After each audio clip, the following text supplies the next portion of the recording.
say that, but what I am going to say is that I didn't know much about him, and I put his Texas A&M tape in, and I almost fell over because it just screamed first round. And he didn't play all that much because he had Jalen Hurd in front of him, who got hurt and then left school. So I think he's, from what I've seen, I don't know anything about the kid, his work ethic, any of that stuff, but at 214 pounds, this kid catches the ball, he finishes runs, he's tough. I think he's got first round. His quickness and lateral movement skills are off the chart. Well, I've got to point it out here. He had 39.5 at the vertex, and we know that Fournette had 28.5 at the vertex, Yep. but he just ran 0.02 of a second slower than Leonard Fournette. Charles? Well, guys, you know, when you talk about Alvin Kamara and you're going to hear all the different comparisons that go through it, I go kind of an old school. You guys remember Charlie Garner? He came out of Tennessee as well, and the ability to run inside, ability to get to the perimeter, catch the ball in the backfield, and he's going to almost be like a reverse of what I've seen from Green Bay this year. Remember how they used those wide receivers back as running backs? They brought Randall Cobb inside. They ended up bringing in Montgomery inside, and now Montgomery's going to be a full-time runner. Kamara does a lot of those same things, but he's a pure runner first and foremost. And last but not least, I can't wait to see you guys in Philadelphia. Tennessee's back in the conversation. Nicely done. Although I do have to ask, what school has the most combine participants this year? Charles? Well, it's not Tennessee. It was the one where the host didn't show up on time. Oh, I do believe it's a team in blue and gold. Maze. Yeah, that too. Meanwhile, TJ Logan, there's shots fired, Steve. It's okay. It's all right. Oh, yeah. I'm used to it. Vengeance will be paid this year. That's right, just like Steve Smith passes it out. That's what I'm talking about. That's right. TJ Logan. There's no clubhouse here, but he's the leader in it at 4.37. He was the change of pace back at North Carolina with Elijah Hood. Hood got the majority of carries. Logan was the third down guy. My question with him is pass protection. He got eaten alive by some big bodies. Marlon Mack, South Florida. He's a pretty good looking specimen. 5'11", 213, runs a solid 4.5. They split him wide in the pass game. He'll show up at slot, he'll show up wide.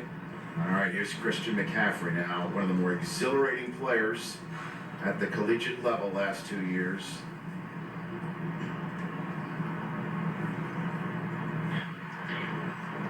There's it. His dad Ed played for those championship teams in Denver. McCaffrey's whistled.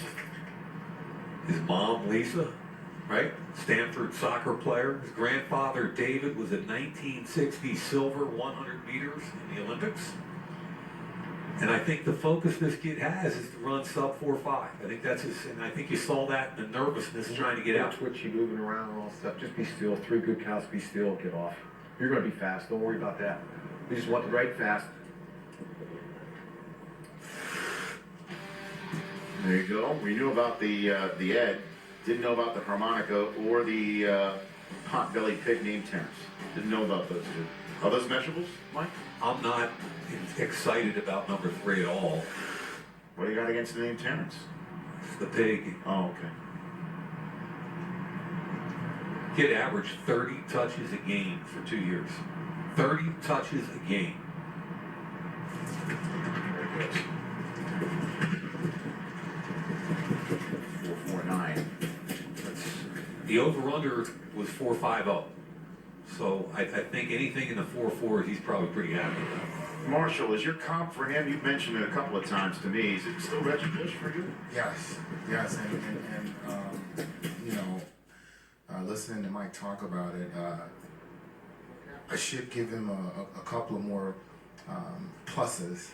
When you touch the ball 30 times a game on any level, that's a high volume of touches. My thing is with him is a much better space runner than he is in between the tackles, but very capable of carrying the ball in between the tackles and making the right decisions and getting the tough yards. I think this past season, that was his focus, to show people that he could carry the ball in between the tackles and basically handle the load.